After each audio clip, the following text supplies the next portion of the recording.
साल 2025 में आखिरकार ऐसा क्या हो रहा है कि एक के बाद एक बुरी खबरें सुनने को मिल रही हैं, जहां पर कई सारे लोगों ने इस बार प्रयागराज में जाकर महाकुंभ में डुबकी लगाई, लेकिन वहां पर भी स्टैम्पर्ड हुआ। आपने हाल ही में देखा किस तरीके से एक प्लेन क्रैश हुआ जिसमें कई सारे लोगों ने जान गंवा ली। उसके बाद ट्रेन पटरी से उतर जाती है। उसके बाद केदारनाथ बद्रीनाथ जाने वाले लोगों के हेलीकॉप्टर क्रैश हो जाते हैं। गोवा की बात करें, वहां से भी खबर आ रही है, तो उसमें एक नाव उलट गई जिसमें कई सारे लोग अभी लापता हैं। डिफरेंट डिफरेंट जगहों से डिफरेंट डिफरेंट खबरें आ रही हैं। बहुत सारे ऐसे लोग हैं जो सोशल मीडिया पर ये बोलते नजर आ रहे हैं कि हम है इस साल खास तौर पर कई सारी ऐसी घटनाएं हैं, इनको लेकर पहले ही कई अर्थशास्त्रों ने कह दिया था कि यह साल ऐसी घटनाओं के लिए जाना जाएगा। और बहुत सारे लोग ऐसे भी हैं जो सोशल मीडिया पे कह रहे हैं कि ये चीजें बार बार रिपीट हो रही हैं, क्योंकि 2025 का कैलेंडर पहले भी रिपीट हो चुका है। सेम तारीखें, सेम डेटें और सेम तरह के मिलते जुलते हादसे।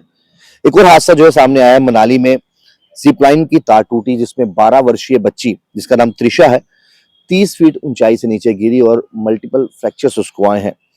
थोड़ी मैं आपको खबर विस्तार तक पहुंचाता हूं। हिमाचल प्रदेश का मनाली गर्मियों की छुट्टियों में लिए पसंदीदा स्पॉट माना जाता है, फेवरेट टूरिस्ट स्पॉट माना जाता है।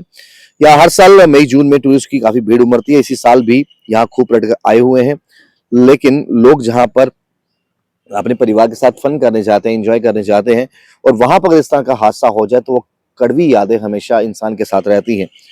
मैं आपको बताऊं कि एक बच्ची जिसका नाम त्रिशा है और 12 साल उसकी उम्र बताई जा रही है, और जब उसने जिपलाइन वहां पर ट्राई की तो बीच में ही रस्सी टूट गई और वो 30 फीट नीचे जा गिरी, जिसमें उसे मल्टीपल फ्रैक्चर्स वो आए हैं। खबर ये भी आ रही है कि जिपलाइन का तार बीच में ही टूट गया, इससे वह लड़की कई फीट नीचे जमीन पर जाकर गिरी। इसी घटना में त्रिशा को कई जगह फ्रैक्चर हुआ है। कुछ दिन पहले उसकी सर्जरी हुई थी।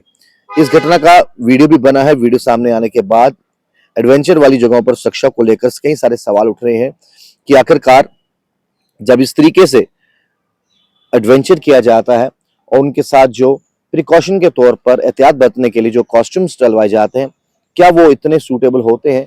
क्या वो उसकी इतनी गारंटी होती है कि इंसान की जान के साथ खिलवाड़ ना हो? आप कहोगे कि त्रिशा जो कि 12 साल की बच्ची है, परिवार के साथ मनाली घूमने गई थी।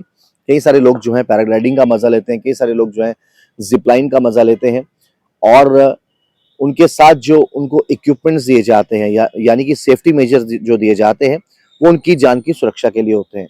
लेकिन कई बार जब इस तरह के हादसे सामने आ जाएं और एक परिवार जो अपने छुट्टियां मनाने गया हो, एंजॉय करने गया हो, तो कई सारी कड़वी यादें वो लेकर आता है। तो बहुत सारे लोगों के दिमाग में, जहन में ये सवाल है कि आखिरकार 2025 में हो क्या रहा है। हम उम्मीद करते हैं कि आने वाले जो 6 महीने इस साल के बचे हैं वो मंगलमय हो, हर एक को खुशियां प्रदान करें और इस तरह के हादसे और देखने को ना मिले। लेकिन जो हमने पिछले कुछ दिनों में हादसे देखे, खास तौर पर जो एयरप्लेन क्रैश हुआ, जिसको लेकर कई सारे सवाल खड़े हो रहे हैं कि आखिरकार इतनी नजदीक से वीडियो बनाने वाला शख्स कौन था? क्या उसको मालूम था कि प्लेन क्रैश होने वाला है? सुबह सुबह मिड डे जैसे एक बड़े पेपर पर इश्तिहार आना, जहां पर वैसे ही प्लेन का क्रैश होकर एडवर्टाइज करना, कई सवाल खड़े करता है। कुछ दिनों पहले एक व्यक्ति ने पोस्ट किया था फेसबुक पर, सोशल मीडिया पर, कहा था कि बहुत जल्द कुछ दिनों में एक प्लेन क्रैश होगा हिंदुस्तान में, जहां पर एक नामी गिरामी नेता की डेथ होगी। वो नेता भी हैं वो इस प्लेन में सवार थे। कई सारे ऐसे चीजें हैं। और 12 जून यानी 12 जून को प्लेन हादसा हुआ और जिन नेता की डेथ हुई, भाजपा के वरिष्ठ नेता, पूर्व सीएम रह चुके, उनकी गाड़ियों का नंबर भी 12-6 था। तो कई सारे इत्तेफाक आपस में मिलते हैं। अभी उसकी जांच चल रही है कि आखिरकार ये हादसा किस तरह से पेश आया। अभी भी लोगों के जहन में ये सवाल है कि 2025 में अभी तक बहुत कुछ देख लिया और कई मासूम लोगों की जान भी चलेगी। अब इस तरह के हादसे आगे ना हो। आम पब्लिक की क्या राय है वो भी कमेंट बॉक्स में जरूर रखिएगा। तब तक देखते रहिए रिफॉर्मर जम्मू। राहुल खत्री, नमस्कार।